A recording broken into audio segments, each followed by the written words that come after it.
Dissuasion ou sanctions, Biden et Poutine échangent sur l'Ukraine ce mardi. Kiev s'inquiète d'une nouvelle invasion des Russes. Il serait plus de 100 000 soldats massés à la frontière. Nous irons à Washington. Le carton rouge de la Chine, elle met en garde les Américains. Ces derniers boycotteront diplomatiquement les Jeux d'hiver. Ils paieront le prix de leurs mauvais coups, avertit Pékin. Et puis le retour du masque dans les cours de récréation. Le protocole sanitaire est renforcé dans les écoles françaises. Le gouvernement mise aussi sur le dépistage massif pour garder le maximum de classes ouvertes.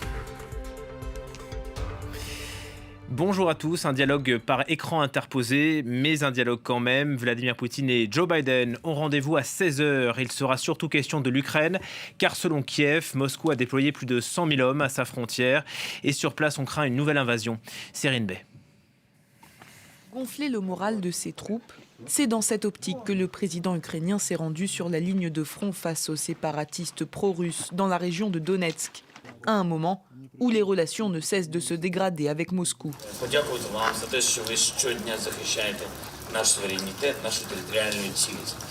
La Russie est accusée par Kiev et ses alliés d'avoir massé des troupes et des blindés à sa frontière avec l'Ukraine, et ce en vue d'une possible attaque.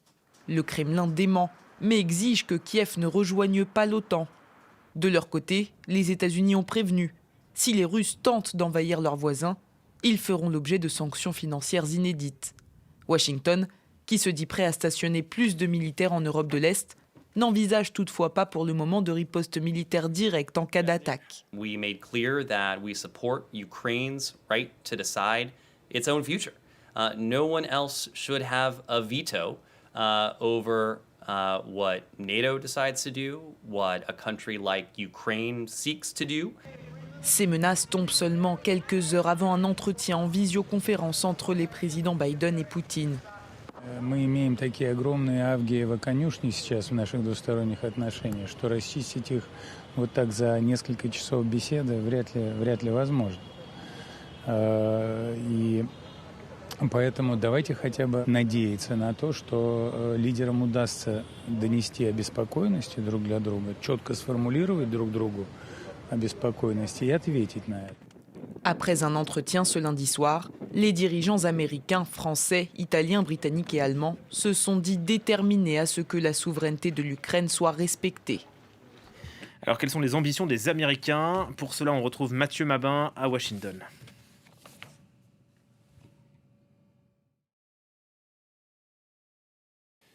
Le scénario qui se déroule à la frontière ukrainienne est probablement l'un de ceux que Joe Biden redoutait le plus. À mesure que les troupes russes ont commencé à se déployer dans la région ces derniers mois, la pression exercée par le Pentagone sur la Maison-Blanche n'a pas cessé de croître. Alors bien sûr, le département d'État et tout ce que Washington compte de conseillers diplomatiques autour du président ont bien prévenu Joe Biden que Vladimir Poutine excellait dans le rapport de force, que la diplomatie russe était coutumière du bras de fer et qu'à la manière de Sergueï Shoïgu, le conseiller militaire de Vladimir Poutine, il fallait s'attendre à ce que Moscou, tôt ou tard, teste la détermination américaine dans le dossier ukrainien. Ici, à Washington, on se souvient de 2014 et de l'ère Obama quand John Kerry était à la manœuvre. On se souvient de l'annexion de la Crimée et pour Joe Biden, vice-président de l'époque, il ne s'agit clairement pas d'un bon souvenir. Alors cette fois, et bien que le président américain ait juré qu'il n'engagerait plus de troupes américaines dans des conflits lointains sans y avoir réfléchi à deux fois, la Maison-Blanche menace. Des sanctions économiques plus lourdes que jamais, évoquées par Anthony Blinken, le chef de la diplomatie américaine, un soutien logistique et militaire à l'Ukraine, ainsi qu'aux armées européennes qui pourraient être engagées dans une confrontation directe, puisque clairement, à ce stade, c'est bien l'Union européenne qui est en première ligne, derrière les Ukrainiens. Alors qu'un temps, sous Donald Trump, Moscou et Washington semblaient se diriger vers un terrain d'entente, le coup de fil de ce mardi est sans doute l'un des plus graves qu'aura passé Joe Biden depuis son entrée à la Maison-Blanche. Les Américains qui privilégient le dialogue avec les Russes, ce n'est pas le cas avec la Chine, puisqu'ils ont annoncé hier le boycott diplomatique des prochains Jeux d'hiver de Pékin. La question des droits de l'homme est invoquée et Pékin a réagi sans surprise. Lou Kisiela à Shanghai. Les mots sont forts. Pékin dit que les États-Unis vont payer le prix de ce mauvais coup et promet de prendre des mesures de rétorsion sans toutefois donner de détails pour l'instant. Pour les autorités chinoises, il s'agit d'une manipulation politique fondée sur des mensonges et des préjugés idéologiques. Hier déjà, le porte-parole du ministère des Affaires étrangères qualifiait l'annonce américaine de fanfaronnade contraire à l'esprit des Jeux. Zhao Lijian rappelait également que, quoi qu'il arrive, la Chine n'a pas invité d'officiels américains sur son sol pour les JO d'hiver et que finalement ce boycott ne change donc rien. La presse officielle ne mâche pas ses mots non plus. Le boycott y est décrit comme perfide et hypocrite. Le Global Times, un journal proche du pouvoir, ajoute même sur Twitter, je cite, que les Chinois sont soulagés par cette nouvelle et que moins il y aura de dignitaires américains, moins il y aura de virus. Un tacle donc aux difficultés américaines à endiguer le Covid-19 sur leur sol. Toujours sur Twitter, un diplomate chinois considère, lui, que cette annonce est un affront fait à 1,4 milliard de Chinois. Des réactions de colère, donc, et ce boycott ravive les tensions entre les États-Unis et la Chine. Pourtant, le mois dernier, Xi Jinping et Joe Biden s'étaient entretenus lors d'un face-à-face virtuel, faisant alors naître l'espoir que les relations entre les deux premières puissances mondiales s'améliorent. Mais cet espoir semble déjà loin aujourd'hui. Au Burundi, les flammes ont ravagé la prison centrale de Gitega à Bujumbura. Au moins 38 morts, 69 blessés grièvement. Et le bilan pourrait encore s'alourdir puisque la prison était surpeuplée. L'incendie lui a été causé par un court-circuit, c'est ce que disent les autorités. Et puis au Bénin, l'opposant Joël Aïvo, condamné à de la prison, 10 ans de prison pour trahison. Sa candidature à la présidentielle avait été retoquée en 2021. Il avait d'ailleurs été arrêté après le scrutin. La justice l'a reconnu coupable de complot contre l'autorité de l'État et pour blanchiment de capitaux. Joël Aïvo évoque pour sa part une vengeance politique. On en vient à la guerre en Éthiopie. L'armée semble reprendre l'avantage. Elle assure avoir repris 2 villes clés aux rebelles tigréens, à savoir Dessi et Kombolcha. Il y a encore quelques jours, les insurgés étaient à moins de 200 km d'Addis Abeba, la capitale. Mais désormais, c'est le Premier ministre lui-même qui dirige les opérations sur le terrain. On l'écoute. Nous avons dit que l'Éthiopie ne sera pas vaincue parce que nous comptions sur vous.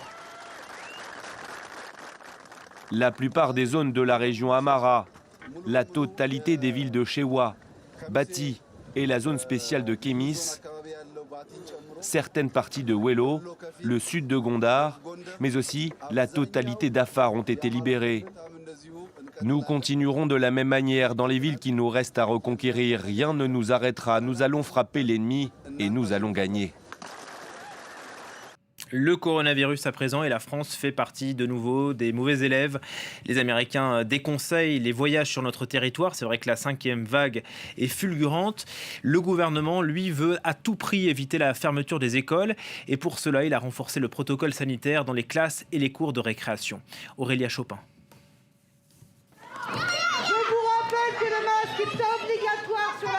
Masque obligatoire dans la cour, la mesure est désormais étendue à toutes les écoles primaires. En Loire-Atlantique, les élèves avaient déjà repris cette habitude depuis le 8 novembre, pas toujours évident. C'est gênant quand on court dans la cour de récréation. J'arrive pas à expirer et même aussi, quelquefois, c'est quand le nez coule, ça me gêne un peu. En région parisienne, ce matin, l'annonce divise les parents. L'avantage, il fait froid, ça les protège aussi du froid. Donc, en tout cas, ce qu'elle m'avait dit ce matin, maman, j'ai froid, je mets le masque. Donc voilà. C'est très compliqué pour eux de gérer ça. Moi, je sais que mon fils il a eu du mal avec le masque. On a demandé aussi un aménagement au début parce qu'il a du mal à respirer. Port du masque aussi et distanciation pendant les cours de sport en intérieur. Autre changement à la cantine. Les élèves devront déjeuner par classe pour éviter les brassages. Forcément, ça allonge le temps de restauration. Et puis, quand les locaux sont petits ou pas forcément ou moins adaptés, voilà, ça peut effectivement complexifier l'opération. Mais bon, on l'a déjà fait, hein, donc on va remettre en place les protocoles qui avaient déjà eu lieu il y a quelques mois. En revanche, pas de retour à la fermeture de classe au premier cas de Covid. Et le danger est là pour les syndicats enseignants. On a une contamination très importante, plus de 33 000 élèves contaminés la semaine dernière. Et nous demandons toujours au ministre de revenir au protocole qui permettait de fermer la classe dès le premier cas de Covid. Parce qu'on a vu la semaine dernière des enfants qui étaient négatifs à J0 ou à J+1 et qui devenaient positifs dans la semaine. Le renforcement du protocole sanitaire dans les écoles permet pour l'instant au gouvernement d'écarter l'idée de vacances anticipées. Et c'est sans compter la présence du variant Omicron, 25 cas détectés en France. Que sait-on à ce stade de ce nouveau mutant? Ashrène Verdian nous répond. Signalé pour la première fois à l'OMS par l'Afrique du Sud le 24 novembre, Omicron est désormais recensé dans une quarantaine de pays, une vingtaine rien qu'en Europe. En France, on dénombre au moins 25 cas positifs. Le variant Omicron présente plus de mutations que le variant Delta. Sur cette image 3D réalisée par une équipe italienne, on en voit une trentaine dans la protéine Spike, clé d'entrée du virus dans l'organisme. Plus de mutations ne veut pas dire nécessairement variant plus dangereux. Les données préliminaires indiquent plutôt l'inverse. Il n'y a aucun élément clinique qui nous permette de considérer que ce variant soit plus dangereux pour les humains que le variant Delta, ce qui serait évidemment une nouvelle rassurante de ce point de vue-là. Il apparaît que ce variant, à l'évidence, est plus contagieux, voire fortement plus contagieux que le variant Delta, qui lui-même est déjà très contagieux par rapport au variant précédent. Sera-t-il aussi plus résistant au vaccin? Impossible de répondre à cette question à ce jour. Selon l'OMS, c'est le variant Delta qui est quasi hégémonique dans le monde. Et pour l'heure, c'est vers lui que doivent se diriger les efforts. Omicron ne doit pas déplacer les priorités du moment. Les priorités du moment, c'est bien d'arriver au pic de cette 5e vague, d'arriver à la phase descendante et de diminuer le plus bas possible dans la phase descendante, donc pour arriver à une circulation du virus la plus basse possible pour janvier, février ou mars prochain. Donc je pense que la question de la vaccination actuellement ne touche pas du tout encore le variant Omicron. Les laboratoires Pfizer, Johnson & Johnson et la société de biotech Moderna ont en tout cas déjà commencé à travailler sur de nouvelles versions de leur vaccin pour cibler plus spécifiquement le variant Omicron. Toujours en France, un immeuble s'est effondré la nuit dernière à Sanary-sur-Mer, c'est dans le sud. Le corps d'un homme d'une trentaine d'années a été découvert dans les décombres. L'édifice a été soufflé par une explosion, possiblement due au gaz.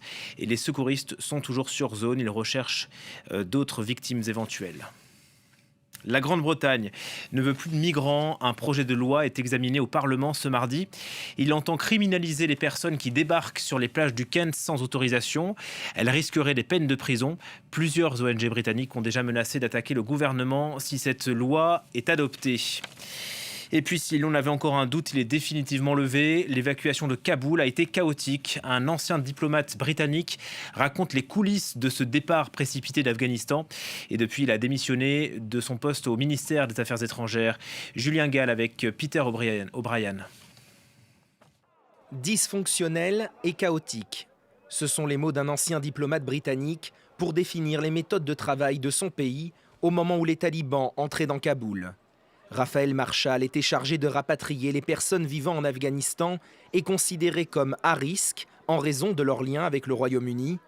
Il affirme qu'entre 75 000 et 150 000 personnes ont demandé de l'aide, mais que moins de 5% en ont reçu.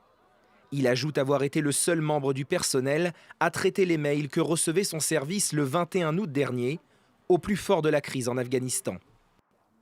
Le vendredi en début d'après-midi, aucun mail n'avait été lu. Le nombre de mails non lus se chiffrait déjà en milliers, je crois au-dessus de 5000, et ça augmentait constamment.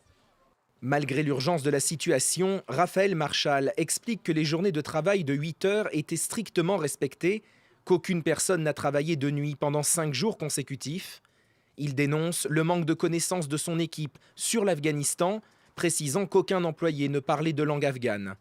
Enfin, il évoque de nombreux problèmes informatiques, comme lors de cette journée où 8 personnes ont partagé un seul ordinateur, car ils n'avaient pas reçu leur mot de passe. Le ministre britannique des Affaires étrangères de l'époque, Dominic Raab, est lui accusé d'avoir retardé plusieurs évacuations urgentes. Certaines personnes qui n'ont pas pu quitter l'Afghanistan ont depuis été assassinées par les talibans, affirme le lanceur d'alerte.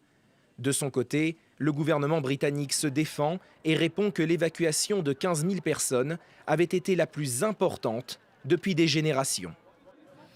Voilà pour l'essentiel de l'actualité. On se retrouve dans un quart d'heure sur France 24. À tout à l'heure.